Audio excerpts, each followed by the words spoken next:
Good morning, class 8. Today we are going to do the worksheet number 2 of English. Last week we did worksheet number 1. The poem, The Ant and the Cricket, is being continued in this worksheet also. We have done its first part in worksheet number 1, and the date is 14 September 2020. Last week you read a poem about a hardworking ant and a careless cricket.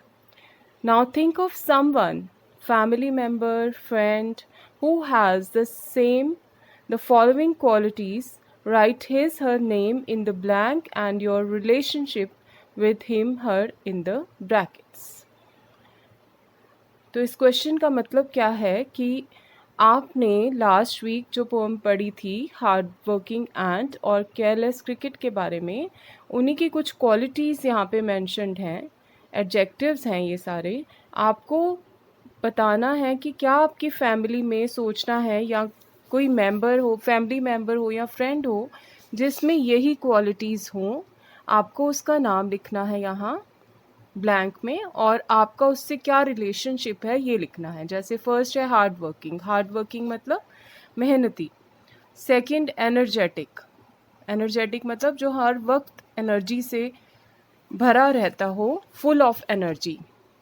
Third है punctual मतलब वक्त का पाबंद, समय पर काम करने वाला। एंड फोर्थ नंबर है हेल्पफुल, मददगार। तो ये आप अपने आप कीजिएगा सोच कर कि कौन है मेरी फैमिली में ऐसा या मेरा कोई फ्रेंड जो ऐसा हो, उसका नाम लिख देंगे और ब्रैकेट में लिखेंगे फ्रेंड या जो फैमिली मेम्बर है आपका, जैसे ब्रदर, कज़िन, आप लिख सकते हैं मदर, फादर। तो इस तरीके के रिलेशंस आप लिखेंगे। Now let's read the remaining poem. Do you think the ant help the cricket? क्या लगता है आपको पिछले फर्स्ट पार्ट को देखकर, क्या एंट ने क्रिकेट की हेल्प की होगी, उसको खाना दिया होगा? Stanza 3 says the ant to the cricket, I am your servant and friend, but we ants never borrow, we ants never lend. But tell me, dear cricket, did you lay nothing by when the weather was warm? Quoth the cricket, not I. Says the ant cricket से क्या कहती है, मैं I am your servant, हाँ मैं तुम्हारे लिए हाजिर हूँ और मैं तुम्हारी फ्रेंड हूँ। बट हम एंट्स का एक उसूल है कि ना तो हम उधार लेते हैं और ना ही हम उधार देते हैं। पर मुझे एक बात बताओ क्रिकेट, क्या जब वेदर वॉज वार्म मतलब अच्छा मौसम था, इतनी सर्दी नहीं थी, क्या उस वक्त तुमने कुछ भी नहीं जोड़ा? कोथ मतलब से, बताया, क्रिकेट ने बताया, नॉट आई, नहीं, मैंने नहीं किया। आगे चलते हैं। Stanza 4 my heart was so light that I sang day and night, for all the nature looked gay, you sang sir you say, go then says the ant and dance the winter away. तो वो कहता है कि मेरा heart उस time इतना light था, मुझे इतनी इजी फीलिंग हो रही थी कि मैं दिन रात गाने गाता रहता था। For all the nature looked gay, क्योंकि हर तरफ गे मतलब खुशी और अच्छा माहौल था। यू सैंग सर यू से, अब ये कौन कहता है? ये एंट उससे पूछती है, तुम कह रहे हो कि तुमने बस गाने गाए? तो गो देन, जाओ और विंटर में भी गाने गा गा कर या डांस कर कर के विंटर को भगा दो। तुम्हें खाने की क्या ज़रूरत है, तो विंटर में भी तुम डांस करते करते पूरी विंटर बिता दो।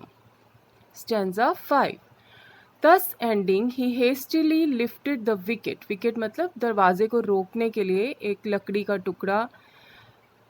And out of the door turned the poor little cricket. और इस तरह से उसने क्रिकेट को, पुअर मतलब बेचारे, लिटिल छोटे से क्रिकेट को डोर से बाहर निकाल दिया।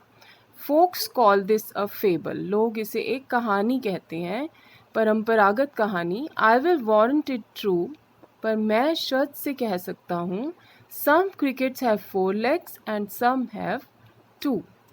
कुछ क्रिकेट्स की 4 लेग्स होती हैं और कुछ क्रिकेट्स की 2 लेग्स होती हैं। वो 2 लेग्ड क्रिकेट कौन है?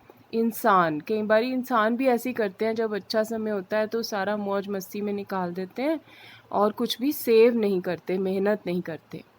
तो ये जो आपकी पोएम है, it has been adapted from Aesop's fables, और एसिप्स फेबल्स में से ली गई है ये पोएम।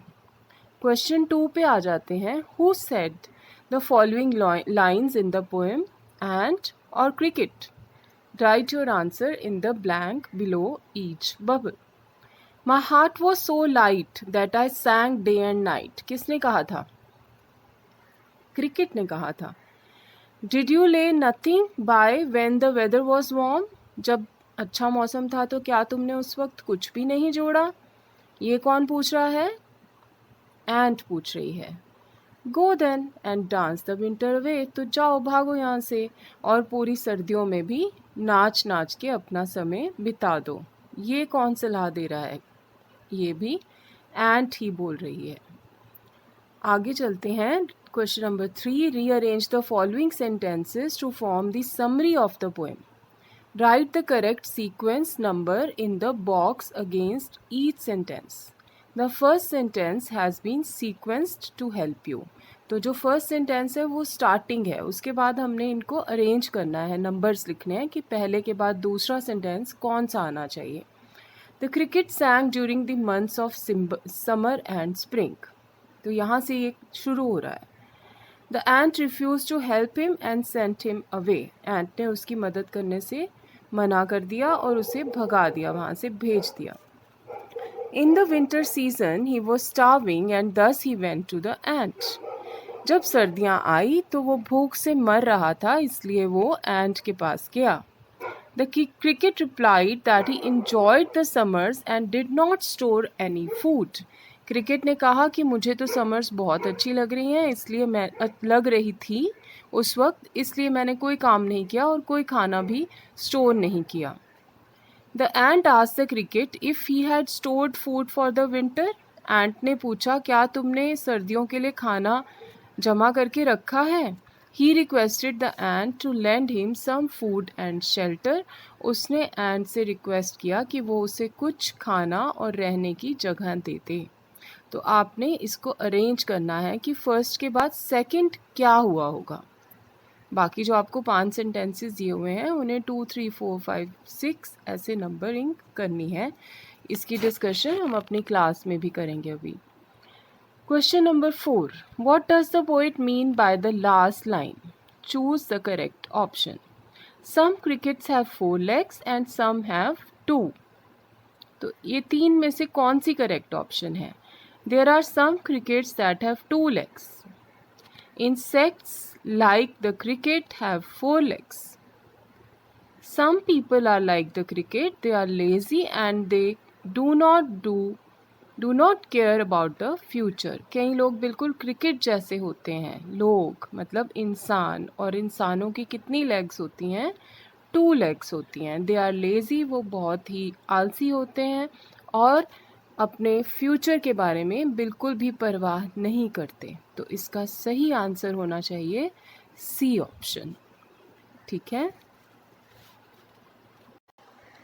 तो अभी जो हमने डिस्कशन की है उसके बेसिस पर आप अपने आंसर्स चेक कर सकते हैं, वो मैंने आपके साथ शेयर कर दिए हैं। क्वेश्चन नंबर 1 आपने खुद करना है अपने आप, अपने पर्सनल आइडियाज़ के बेसिस पर।